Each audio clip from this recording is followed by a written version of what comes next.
두 번째 시간은 이제 여러분 부모님들이 가장 많이 어려워하시는 거, 힘들어하시는 거. 근데 이게 제대로 되면 가장 효과적인 것 중에 하나가 누구의 문제인지 분별하는 겁니다. 부모님들이 이거 아이의 문제를 내 문제로 여기고 내 문제를 아이의 문제로 여길 때 완전히 문제가 꼬여 보이는 그런 현상들이 일어나거든요. 이제 그래서 부모의 역할을 잘 이렇게 감당해 내셔야 되는데, 우리가 이제 아이가 성장하면서 부모의 역할들이 좀 달라져요. 그리고 또 부모님들이 배워야 할 것들이 또 달라집니다. 그래서 아이가 지금 어머니 지금 아이가 다 이제 따님이 다 크셨죠? 컸죠? 아들이요. 예. 지금 그러면 아들이 나이가 어떻게 됩니까? 20. 예. 그러면 이제 어머니는 지금 청년기 부모학교에 입학하시는 셈인 거네요. 그래서 우리 아들을 어떻게 하면 더 존중하고 기다려 줄 것이냐, 그리고 자녀를 떠나보내는 그런 준비를 지금 하고 계신 거죠. 예. 이제 그 자녀의 성장 시기에 따라 부모가 집중적으로 배워야 될 것들이 좀 달라진다. 예. 그리고 아이별로도 달라지지만 좀 달라진다. 이런 말씀을 드리고 싶습니다. 그래서 결국은 우리 부모들의 목적은 뭐냐면 자녀 떠나보내는 거예요. 어떻게 우리 자녀가 스스로 하나님 뜻 가운데 좋은 결정을 할 것인지, 주도적인 삶을 살 것인지, 세상에 영향을 미치도록 할 것인지, 내가 어떻게 도울 수 있을까? 이거를 자녀의 시기마다 준비하면서 공부하면서 또 배우면서 이것들을 자녀가 성장하면서 나도 성장하는 거죠. 예. 근데 이제 부모가 이런 상황에서 어떻게 역할을 하느냐가 중요합니다.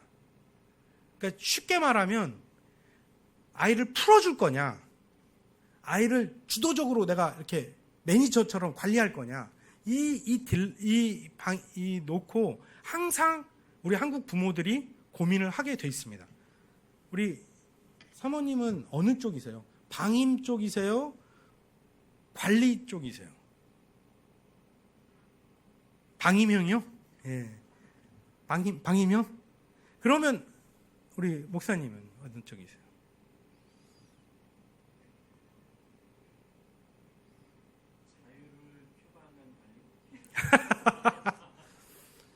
사실 이 문제가 되게 중요해요. 부모들 안에서. 왜냐하면 이것 때문에 부부싸움이 일어나거든요. 예.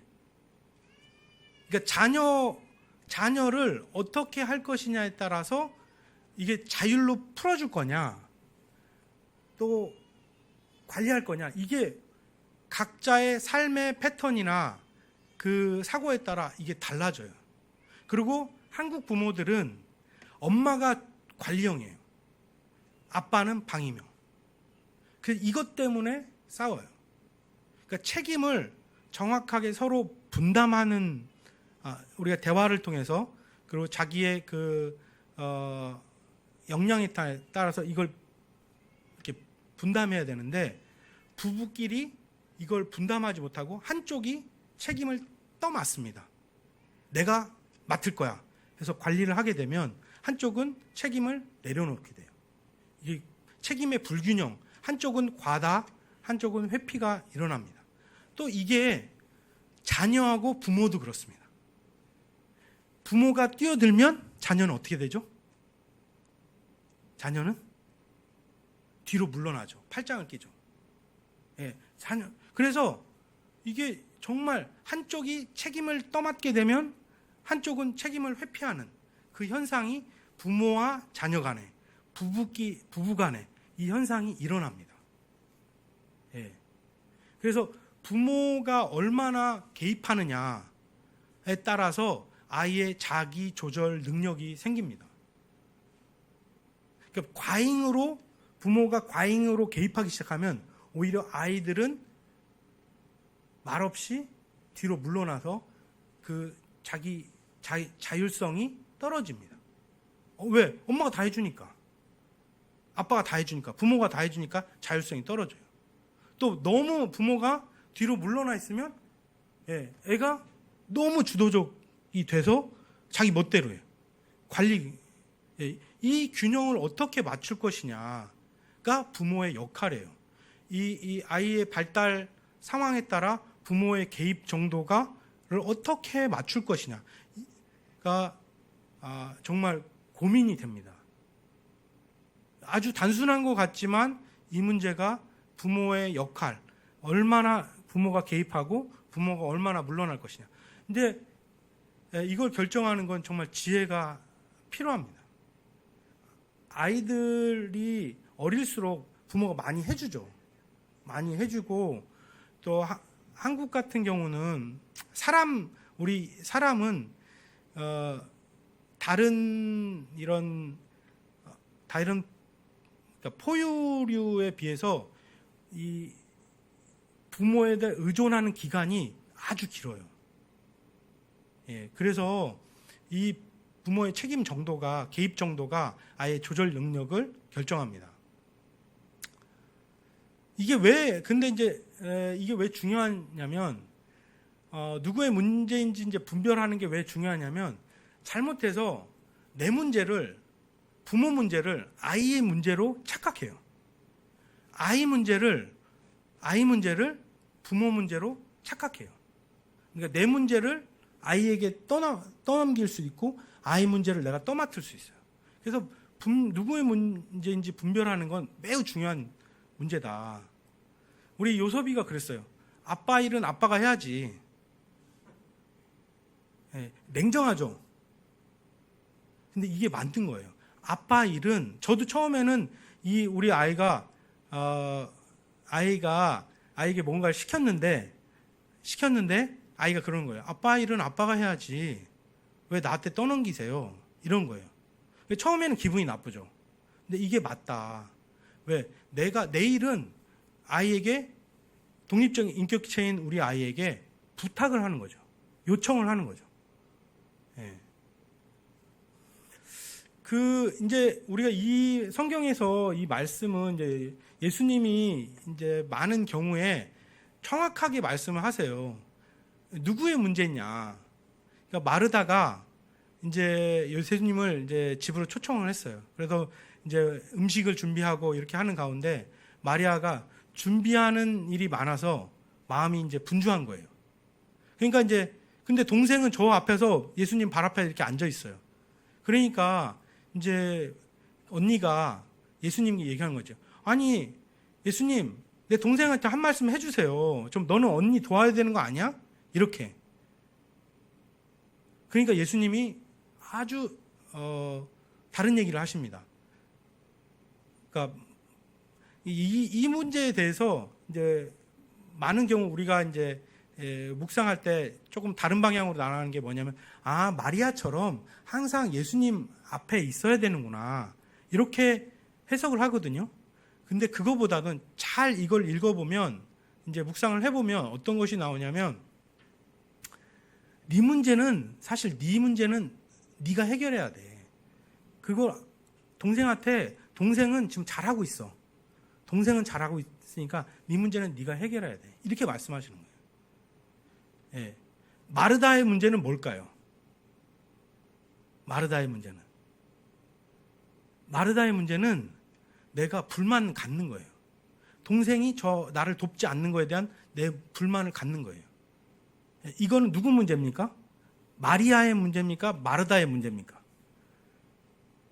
마르다의 문제입니다. 지금 이 문제가 이제 부모가 자식 간에 있을 때 한국 부모들에게 일어나는 문제입니다. 이 문제가 계속 이제 혼동이 되는 거죠. 자, 제가 한번 문제가 돼요. 지금 고등학교 2학년, 내일 모레면 고등학교 3학년이 될 아들이 지금 3일 연장으로 게임을 하고 있어. 게임을 하고 있고, 엄마는 이걸 보다가 속이 터져. 지금 속이 터져. 그래서 아이에게 한마디 했어요. 그러니까 아이가 엄마 왜 그래? 이렇게 얘기한 거예요. 자, 여기서 누구의 문제입니까? 부모의 문제입니까? 이런 일이 일어나는 것이 부모의 문제입니까? 그 게임을 하는 아들의 문제입니까?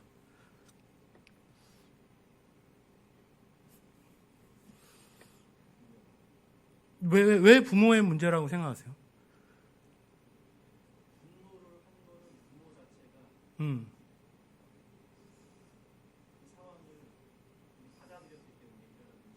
음. 그러면 제가 항상 이렇게 말씀드려요. 내 아들이 지금 3일 동안 게임을 하고 있는데 속이 터져. 이게 아들의 문제냐, 내 문제냐.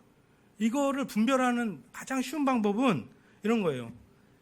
그 게임을 하는 대상, 우리 사람이 내 아들이 아니야. 옆집 아이야. 옆집 아이면 내 마음이 속이 터질까요? 안 터질까요? 옆집 아이가 3일 동안 계속 게임을 하고 있어요. 내 마음이 터질까요? 안 터질까요? 안 터져요. 옆집 아이가 3일 동안 게임을 해도 사실은 내 마음은 평온해요. 우리 아이니까 내 마음이 지금 화가 나는 거예요. 내 아들인데, 예, 이거는 지금 내 문제라는 거예요. 부모 문제. 부모가 마음이 화가 나. 부모 문제예요. 이제 한국의 부모들은 이 아이가 사실 실패하면 어떡할까? 시험을 잘 못 보면 어떡할까? 이런 문제가 있거든요. 왜 이 아이를 통해서 내가 인정받고 싶은데. 그러니까 내 마음이 지금 화가 나는 거거든요. 예. 제가 어떤 어머니가 저한테 이러시더라고요. 딸이 토익 시험을 본다고 돈을 달라는 거예요. 왜? 그 토익 책을 사서 그 준비를 해서 토익 시험을 보겠다고. 그래서 이제 돈을 줬어요, 엄마가. 엄마가 줬는데 그 책을 공부하는데 자기가 이렇게 방에 들어가서 그 토익 책을 봤는데 한 번도 공부를 안 하는 거야. 공부한 흔적이 없는 거야. 그러니까 항상 이 엄마는 이 딸에 대한 불만이 있었거든요. 불만이 있었는데 이렇게 있었는데 왜 공부를 안 하니까 돈을 줘도 그거에 대해서 공부를 제대로 안 하니까 항상 불만을 가지고 있죠. 그래서 시험을 볼 때도 심지어 시험을 볼 때도 자동차를 거기다 태워줬는데 한 번도 이제 엄마 눈에는 한 번도 공부를 안 하고 시험을 보러 간 거예요. 예, 돈을 줬는데. 예, 그래서 마음이 언짢은 거죠. 이게 공부를 안 한 그 딸의 문제일까요? 마음에 화가 나는 이 엄마의 문제일까요? 엄마의 문제입니다. 딸은 그 책을 통해서 한번 공부하는 흔적이 없지만 이 970점을 받았어요.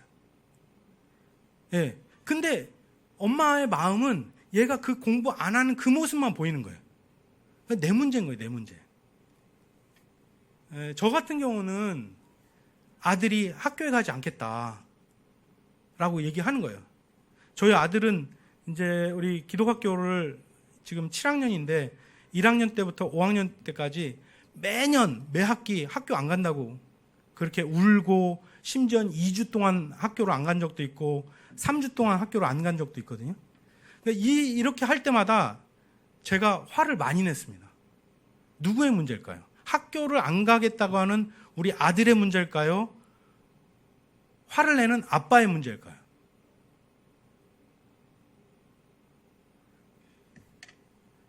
지금 사실은 많은 문제들이 우리가 자녀 관계에 있어서 자녀에게도 문제가 있고 부모에게도 문제가 있습니다. 근데 지금 제가 말씀드린 건 이걸 분리해라. 자녀의 문제는 자녀가 해결할 수 있도록 우리가 도와줘야 된다. 내 문제는 내가 해결해야 되는 거예요. 저는 아들이 학교를 가지 않겠다고 했을 때 화가 났거든요. 쟤는 왜 학교 안 간다고 그럴까? 근데 제가 제 자신을 이렇게 주님 앞에서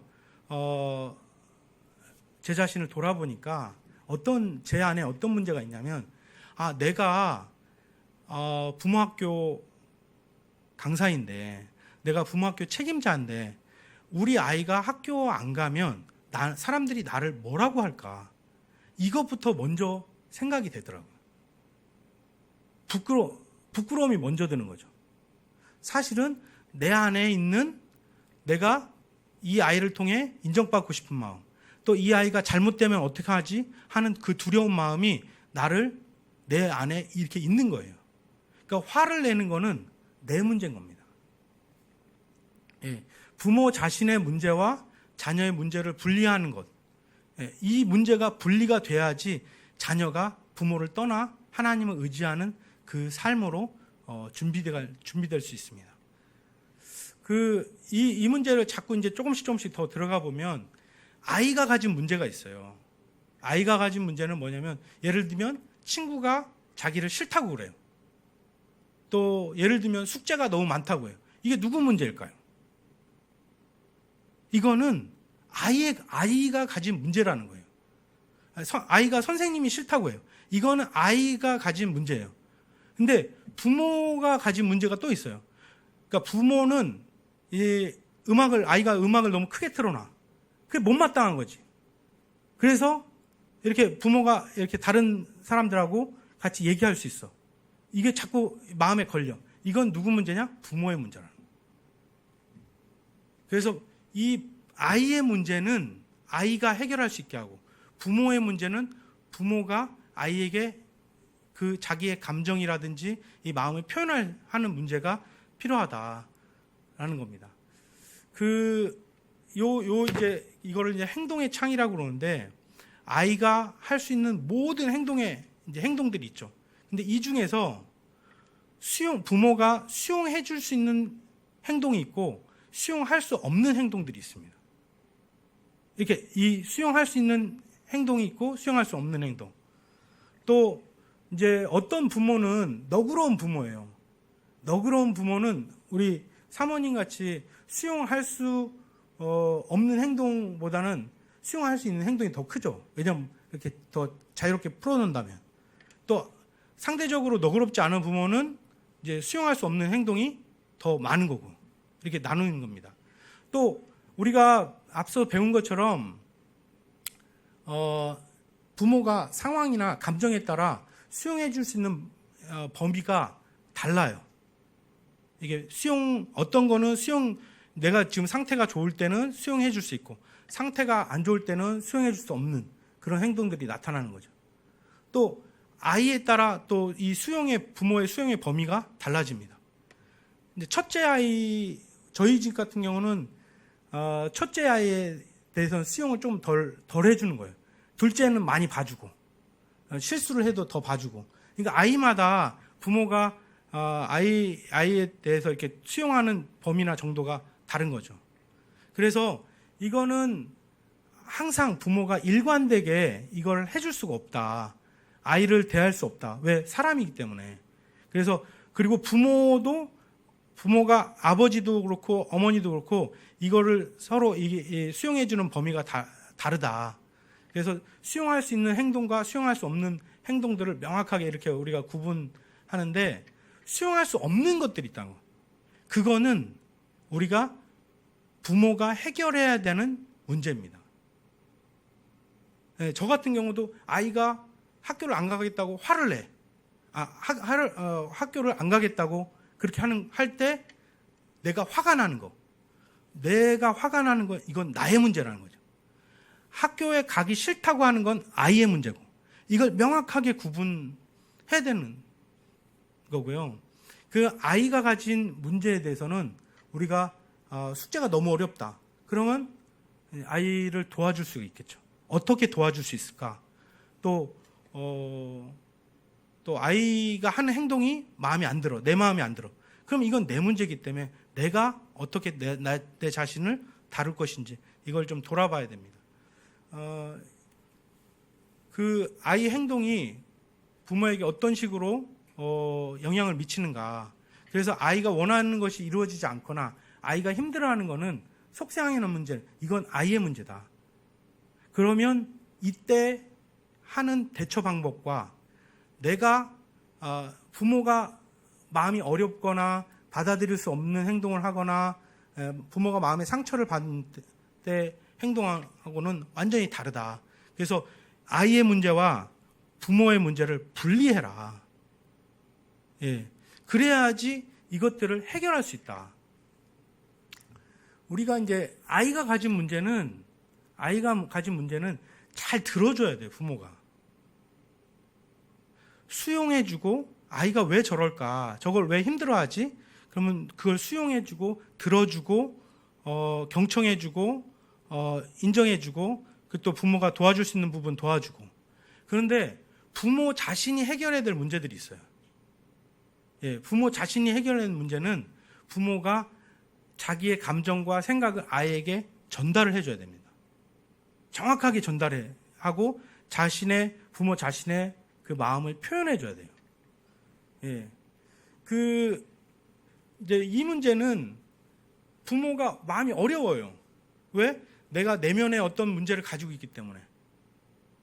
이 문제를 해결할 수 있는 거는 우리가 인간적으로는 아이에게 이 문제를 어떻게 표현하느냐 문제고, 두 번째는 이 문제는 사실은 하나님과 나와의 또 문제입니다. 내가 하나님 앞에 나가서 이 문제를 해결을 받아야 돼요. 아, 주님, 제가 아이 때문에 지금 마음이 어렵습니다. 이것을 제가 어떻게 해야 할까요? 왜 아이에게 말을 못할 경우도 있거든요. 그때 하나님 앞에 나가서 이 문제를 해결을 해야 된다.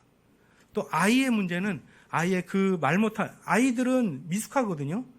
미숙해서 제대로 표현을 하기 어려울 경우가 많습니다.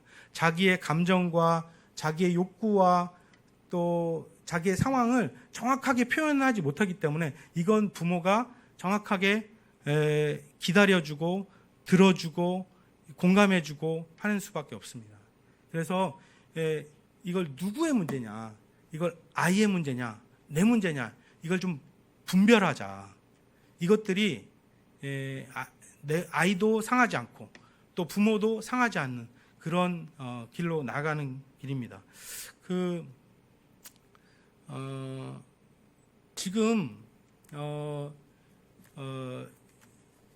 항상 이런 문제에 혼란이 오는 거죠. 그러니까 내 문제야. 부모의 욕심이야. 부모의 기대가 높아.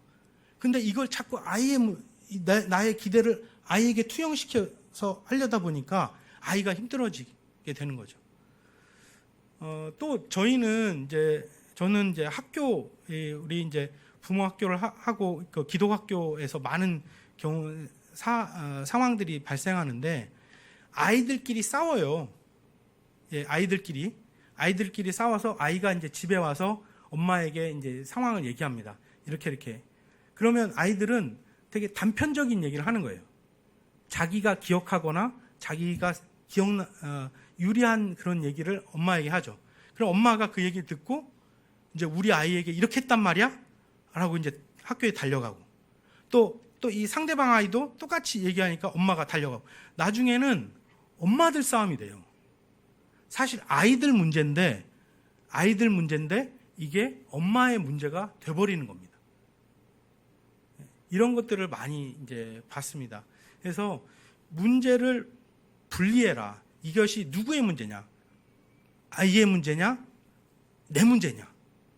이렇게 할 때 명확하게 해결 방법이 달라지고 아이의 문제 같은 경우는 아이를 도울 수 있는 방법을 찾아야 됩니다. 또 하나님이 그 아이를 도우시도록 그렇게 우리가 기도하는 수밖에 없어요. 또 내 문제일 때는 내가 해결해야 됩니다. 내가 하나님 앞에 나가서 해결하고 또 부모가 솔직하게 아이에게 내 생각과 내 마음 상태, 감정 상태를 아이에게 표현하는 거죠. 이제 조금 더 자세하게 그럼 어떻게 우리가 아이에게 문제가 있을 때 그 적극적 듣기 기술을 사용할 거냐, 어떻게 사용할 거냐, 이거 어떻게 훈련할 거냐, 이거는 이제 다음 시간에 하고 또 내 문제는 그럼 어떻게 해결할 거냐, 이것도 이제 구체적인 것은 다음 시간에 진행하도록 하겠습니다. 그 자녀를 키우다 보면 내 마음대로 할 수 없는 것들이 많은 것 같아요. 그럴 때마다 저는 이 말씀, 이런 기도를 계속 하는데요. 내가 내 문제는 내가 바꿔야 됩니다. 부모가 내 문제는 내가 바꾸고 또 바꿀 수 없는 거예요. 내가 자꾸 아이를 바꾸려고 하면 그 아이들이 저항이 이렇게 오고 아이가 제대로 수용해주지 않고 또 자기 마음을 알아주지 않는 걸로 인해서 더 엇나가거든요. 그래서 바꿀 수 없는 것은 그대로 받아들이는 그런 마음, 그리고 그 차이를 이해하는 지혜와 분별력이 부모들이 필요합니다. 이것을 위해 함께 기도하고 계속적으로 하나님께 지혜를 구했으면 좋겠습니다. 네, 감사합니다.